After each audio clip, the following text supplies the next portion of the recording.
Social मीडियावरती सध्या सिंधुदुर्गमधील एक व्हिडिओ व्हायरल होत आहे, ज्यात मुख्य रस्त्यावर 4 ते 5 फुटाचा साप रस्त्यावर फणा काढून उभा होता।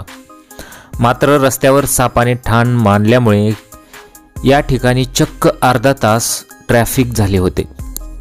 व्हायरल होत असलेल्या व्हिडिओमध्ये तुम्हाला एक महामार्ग दिसत आहे, मात्र व्हिडिओत तुम्ही नीट पाहिले तर दिसेल की एक भला मोठा साप रस्त्याच्या अगदी मधोमध उभा आहे। सापाच्या दोन्ही बाजूला वाहनांची मोठी गर्दी झालेली आहे। साप फणा काढून उभा राहिल्याने वाहन चालकांची भांबेरी उडाली। व्हिडिओत पुढे पाहिले तर अनेक जण सापाचा व्हिडिओ मोबाईलमध्ये कैद करत आहेत, तर अनेक जण घाबरून तेथून पळत काढताना दिसत आहेत। व्हायरल होत असलेला व्हिडिओ सिंधुदुर्गमधील तिलारी दोडा मार्ग मुख्य रस्त्यावरील आहे। जवळपास अर्धा तास हा साप रस्त्यावर ठाण मांडून होता। यावेळी दोन्ही बाजूने वाहनांच्या रांगा लागल्या होत्या। काही वेळाने हा साप रस्त्यावरून जंगलात गेल्याने वाहन चालकांनी सुटकेचा निश्वास सोडला। मात्र रस्त्यावरच सापाने ठाण मांडल्यामुळे काही वेळ या ठिकाणी ट्रॅफिक जाम झाले होते। अर्धा तास सर्व गाड्यांना थांबवल्यामुळे या व्हिडिओची सर्वत्र चर्चा होत आहे।